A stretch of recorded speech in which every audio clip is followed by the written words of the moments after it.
problem is if men are sleeping with women, they are causing the body count to go up. Well, I so think they're both. causing problems too. It's a mutual. Yeah. It's more of a woman's choice. Of course, yeah. Because women are the gatekeepers of sex. Mm-hmm. Especially unless we're getting into non-consensual relationships, which I don't think any of us are discussing. It's like if a woman doesn't want to have sex, it doesn't happen. Mm-hmm. It's not something that men are imposing on women. It's something that women are choosing to do. Absolutely. And that's why the sexual revolution was so bad, because it told women, go have sex, be loose. You know, Sex in the City was so popular. Even the show Friends was so popular. Just have sex, sleep around. And it told women that that made you sexy and desirable and powerful. And that's what opened the gate in society. Women opened the gate. Now they're just having sex. And so they're not gatekeeping their bodies and their wombs anymore, because the sexual revolution told them that was empowering for them. And it's not. Like, it's been horrible. You can see the effects of it now. Like, abortion rates are way up. You know, depression and mental illness in women, like 22% of the population have depression and mental illness problems. Women specifically. Even traditional women who like live on a farm with like the guy who they lost their virginity to, they have an increase in depressive symptoms as well in modern society. So it's not correlated I'm sure, because to hookup society culture. itself is just so depressing and degenerate. Yeah, I know. I'm just saying it's not related to body count. Did you want to But come it in? is. Yeah, I'd like to talk. I'm with you. I'm not a big fan of marriage, and we can get into why that might be in a moment. I like having options. I remember, I'm also the child of divorce who is the child of divorce. It's like, I like the fact that I don't have to choose among the 4 women who live in my village. I like the idea that just because I had sex when I was 18 because I was a ball of hormones and I just needed to do something, that I didn't have to make a lifelong commitment to the person. I think that optionality is generally a good thing for both men and women, because it facilitates getting into relationships where there's actually excellent fit between 2 people, as opposed to just being limited by what's available. Now, optionality comes with a dark side, but I think that we actually live in a society that has unbelievable opportunity when it comes to entering into relationships these days. Like, more opportunity than there's ever been in the history of the world.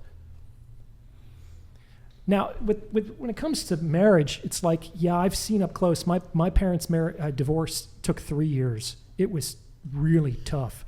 And I work with guys all the time who are going through divorces, and absolutely the liabilities of divorce disproportionately affect men, like, without a doubt.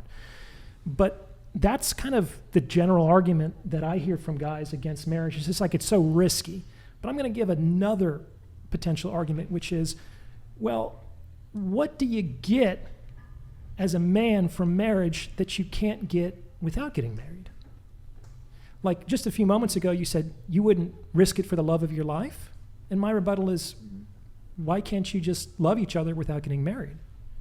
What does love have to do with marriage? What are you considering marriage? Paperwork? Like, what do you count as marriage? Because I didn't count my wedding dress or the wedding rings or the ceremony or the government paperwork as marriage. Well, that's a wedding, yeah. So to me, a marriage is a civil commitment. And personally, I think the reason why marriages fail today is because it's a fundamentally very humble institution. And we've put so much on top of this that it's basically become unsustainable. Mm-hmm. Like, I think at heart, marriage is about creating a context in which to raise children. I think that's it. Did you mean literally that you have 4 women in a village? Is that what you said? Well, it's like my grandmother was raised in a village like that in Ukraine, and her husband lived in the village older. Oh, so they're not like 4 wives. You're not talking about. No, I'm saying that there's like 4 women that you could potentially choose for a wife, and like, if it's not one of those 4, it's too bad, so sad. But I remember when my grandmother divorced my grandfather in her 60s, she said that's when her life began. Like, I understand that the divorce rate is very, very high. Like, I don't say, looking at a 55% divorce rate, there's absolutely no way that I would put my head in that noose. But divorce is also, it's good that it exists, because it gives people an out of really difficult situations.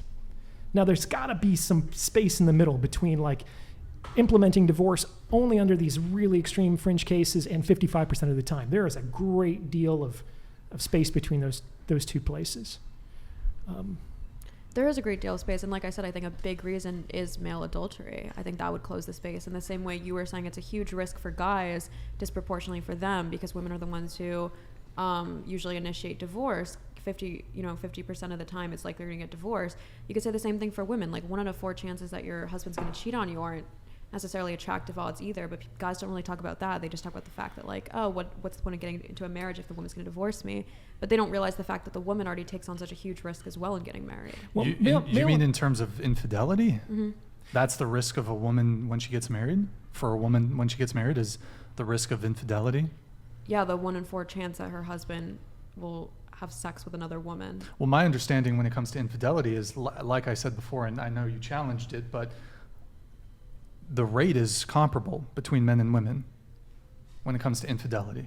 It's I getting could be wrong. more comparable. I think could that be she's wrong. right. You I think think it's it's higher. a bit more men? Yeah, it is, as I understand it. I don't know about that. But infidelity Let's is check a the facts. really It's a fresh and fit complicated otherwise. thing. Like for some people, cheating is porn. Mm-hmm. And for other people, cheating means like repeated violations of the sexual contract. The 1 in 4 refers to actual adultery, not like subjective instances of Okay, infidelity. fine. So even in that case, there's a huge range in reaction. Some people are like, nope, this happened once, I'm done. The whole relationship is over, even if we've been married for 20 years, even if we have kids. Other people, they're finding ways to work with the situation. Like it's not an automatic termination. So the infidelity rate can't by itself explain the disproportionate rate in female-initiated divorces, because not every woman who's cheated on divorces her husband. Oh, I didn't say it was 100% of the reason. I was saying that's definitely a significant way to tighten the gap a little bit between what you were saying of the 55% and then like. But to go any further, it's like, why wouldn't she get divorced? It's like if I could work a job and if at a certain point I didn't want to work there anymore and I could take half the salary that I was making by not working, like I'm going to get more and more dissatisfied with the work that I would still have to put in at that job. It would take extremely high character and incredible integrity to put in the same amount of work and effort, knowing that you could stay at home indefinitely for half the paycheck and then get another job with that time.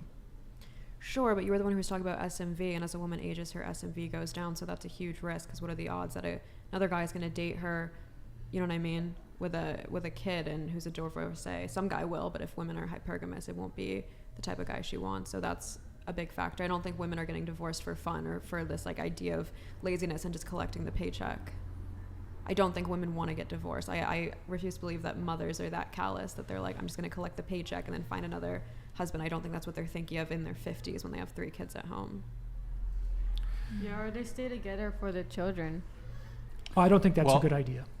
Well, Well, I mean, that's just some of the reasons that I've seen that why they stay in a marriage. Oh, it's It's for the certainly something children. that people endorse a lot, yeah, to stay together Mhm. for the children. But I mean, if what's going on in marriages is so terrible for women and with the risk of infidelity, then, I mean, do you agree with me that marriage in general, whether it's for a man or a woman, is a bad move? I didn't say bad move, I said it's a risk. But For it's both. a risk within your control. Like I said, it's not flipping a coin or something. You It's- decide whether you're going to cheat. You decide whether you're going to get divorced. You decide whether you work on your communication.